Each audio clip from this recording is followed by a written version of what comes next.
ఎవర్రా మీరంతా?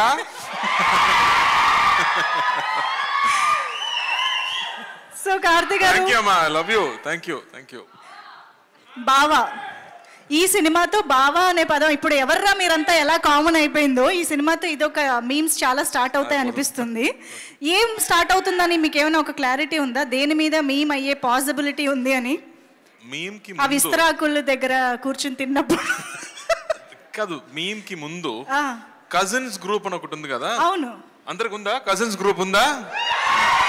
ఉంటేనే కజిన్స్ గ్రూప్ యాక్టివ్ అయిపోతుంది ఈ సినిమా చూస్తాగా. యాక్టివ్ అవుతుంది. This is the point actually. అందరు ఎప్పుడు చెప్తారు, ఏంట్రా ఈ గ్రూప్ ఇంత సైలెంట్ గా ఉంటుంది, ఎవరు మాట్లాడలేదు, ఒక మీమ్స్ కూడా లేదు, ఏం ఫార్వర్డ్ కూడా లేదని చెప్తారు కదా. ఈ సినిమా చూస్తేనే యాక్టివిటీ పెరిగిపోతుంది. పర్ఫెక్ట్. అయితే ఈ సినిమా చేస్తున్నప్పుడు లేదా ఫస్ట్ నరేషన్ తీసుకున్నప్పుడు మీకు గుర్తొచ్చిన ఆ కజన్ ఎవరు, ఆ బావ మరిది ఎవరు మాకు తెలియాలి. దాని ముందు ఐ థింక్ మా అమ్మ ఊరు, అదే నాకు గుర్తొచ్చింది. నా సమ్మర్ హాలిడేస్ మొత్తం పల్లెటూరులో జరిగింది. సో సమ్మర్ హాలిడేస్ స్టార్ట్ అయ్యాక ఫస్ట్ నైట్ ట్రైన్ తీసుకుంటూ అక్కడ వెళ్దాం. అండ్ తిరిగి రావడం అంటే వి స్టార్ట్ క్రయింగ్. చెన్నైకి రావడం నాకు ఎప్పుడు ఇష్టం లేదు, నాకు ఎప్పుడు విలేజ్ చాలా ఇష్టం. సో మై చైల్డ్హుడ్ గుర్తు వచ్చింది అని చెప్పొచ్చు. వావ్, చైల్డ్హుడ్ అంటే అందులో కజిన్స్, అత్తయ్య, మామయ్య అందరూ ఉంటారు కాబట్టి మాకు కూడా అలాగే గుర్తొస్తుంది సినిమా చూసాక అని అనుకుంటున్నాము. మనం ఆల్రెడీ మీమ్స్ టాపిక్ వచ్చింది కాబట్టి సో ఒక్కసారి మీకోసం మీమ్స్ కొన్ని ప్రెజెంట్ చేయడం జరుగుతుంది, చూద్దామా? Can we have the meme please?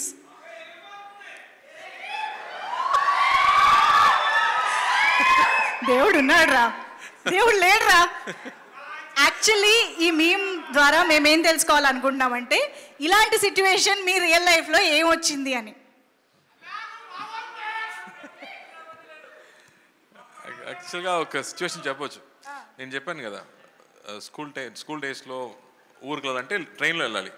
So ట్రైన్లో వెళ్ళే ముందు ఫస్ట్ చూడడం ప్యాసింజర్ లిస్టు, దానిలో ఫీమేల్ 20, ఫీమేల్ 16 ఏదైనా ఉందా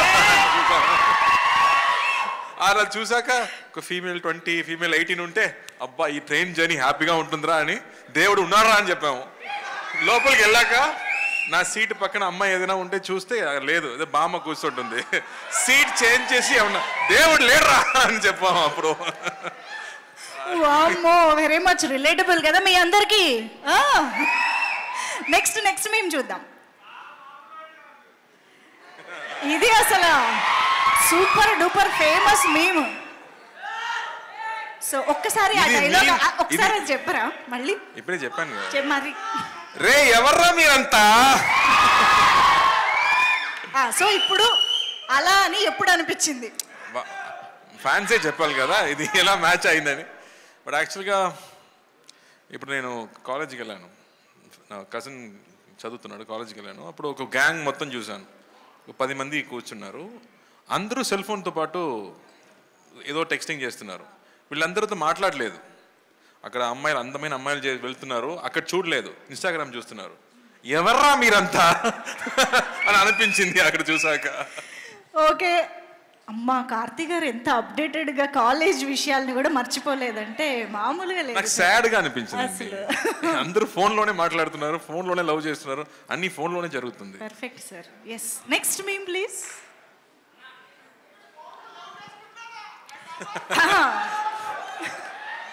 లడ్డు కావాలా నాయన? ఇంకో లడ్డు కావాలా నాయన? ఇప్పుడు లడ్డు గురించి మాట్లాడకూడదు, సెన్సిటివ్ టాపిక్, మనకు వద్దు అది. ఓకే, మోతీచూర్ లడ్డు తెప్పిస్తాం మేము మీకోసం. మోతీచూర్ లడ్డు సిచ్యువేషన్స్ కావాలి మాకు, అంతే. సిచ్యువేషన్ కావాలి, లడ్డు వద్దు ఇప్పుడు వద్దు. సరే okay, next meme.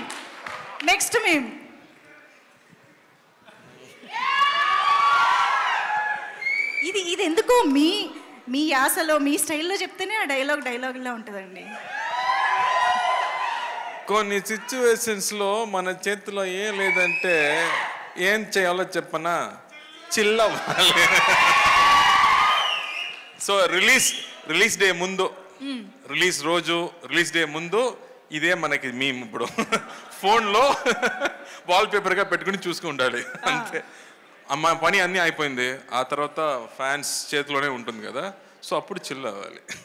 Okay, so yes, memes అయితే అయిపోయాయి. ఇంకా మీ నుంచి మేము చాలా విషయాలు మరికొద్ది సేపట్లో తెలుసుకుంటాము. ఎస్పెషల్లీ సత్యం సుందరం గురించి మళ్ళీ మాట్లాడదాము. Thank you so much Karthi గారు ఫర్ దాట్.